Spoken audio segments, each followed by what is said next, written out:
Center of Excellence, Government-Funded Research, International Partnership Program KL, deemed to be university. మరలా ఈ రోజు కూడా chief electoral ఆఫీసర్ని కలిసాం సెక్రటేరియట్లో. ముఖ్యమంత్రి గారు వైఎస్ఆర్ కాంగ్రెస్ పార్టీ అధ్యక్షుడు జగన్మోహన్ రెడ్డి గారు ఇష్టం వచ్చినట్లుగా మాట్లాడుతున్నారు.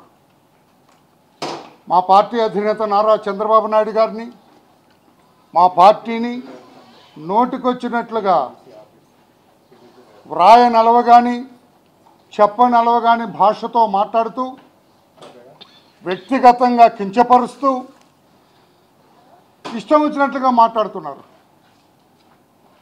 ఆయన మోడల్ కోడ్ ఆఫ్ కాండక్ట్కి ఏమైనా అతీతుడా? చట్టబద్ధంగా యాక్షన్ తీసుకోవడానికి జగన్మోహన్ రెడ్డి గారు ఏమన్నా అతీతుడా అని అడిగాం. మేము 5 వీడియో క్లిప్పింగ్లు పెట్టాం.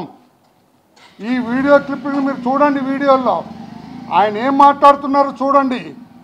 సినిమా నటులు, ఆయన పెద్ద నటుడు.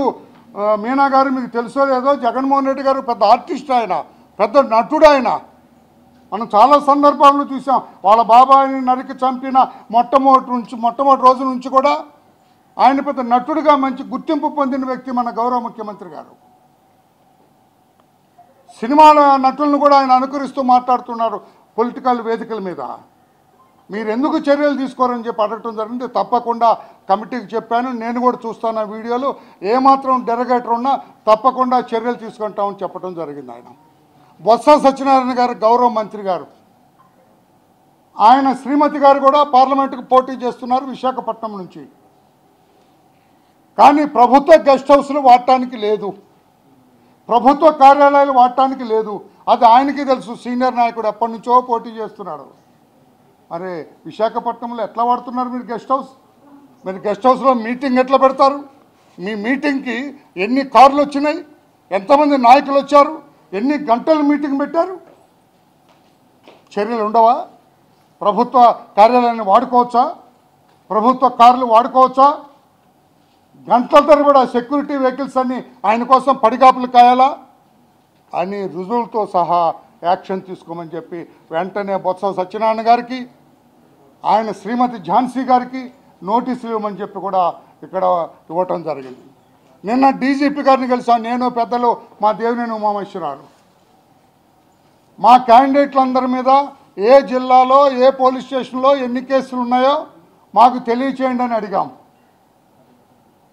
మరలా ఇప్పుడు రిటర్న్గా మా పార్టీ తరఫున పోటీ చేస్తున్న 144 మంది అసెంబ్లీ క్యాండిడేట్స్, 17 మంది పార్లమెంటు సభ్యులకు కూడా మీరు వెంటనే ఎన్ని కేసులు ఉన్నాయి వాళ్ళ మీద త్రూఅవుట్ ది స్టేట్ ఇన్ఫర్మేషన్ తీసుకొచ్చి 10వ తారీఖు లోపల మాకు ఇవ్వండి అని మళ్ళీ డీజీపీ గారికి లేఖ వ్రాసాం.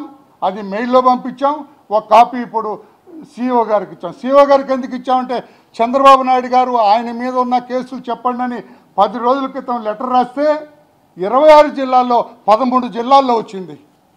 ఇంకా 13 జిల్లాల నుంచి ఇన్ఫర్మేషన్ రాలేదు. చంద్రబాబు నాయుడు గారి మీద ఉన్న కేసులకే ఇంత సమయం తీసుకుంటే మామూలు క్యాండిడేట్లకు ఎంత సమయం తీసుకుంటారు?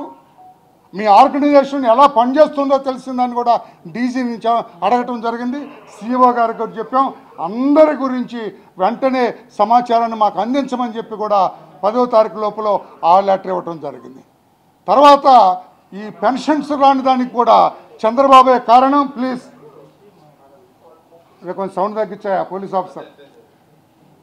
చంద్రబాబు నాయుడు గారే కారణం, పవన్ కళ్యాణ్ గారి కారణం. ఆ ధనవంతులందరూ కూడా అక్కడ పక్కపక్క నవ్వుకుంటున్నారు. ఒక క్యారికేచర్ ఫొటోస్ పెట్టి అవమానకరంగా చంద్రబాబు నాయుడు గారిని, పవన్ కళ్యాణ్ గారిని చూపించడం జరిగింది. ఇది నేరం కాదా?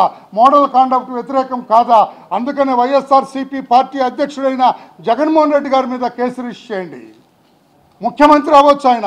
ముఖ్యమంత్రి is no bar. Chief minister మీద కేసు రిజిస్టర్ చేయడానికి దర్ ఇస్ నో బార్.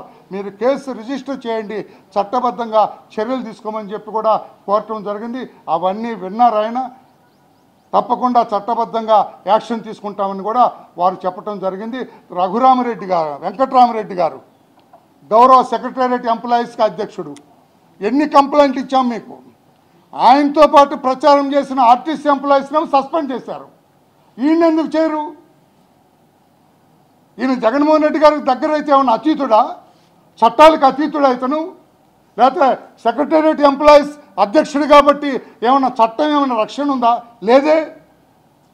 అతన్ని కూడా ఇమ్మీడియట్గా సస్పెండ్ చేయాలి, చర్యలు తీసుకునేటట్టుగా చూడమని చెప్పి కూడా మేము కోరటం జరిగింది.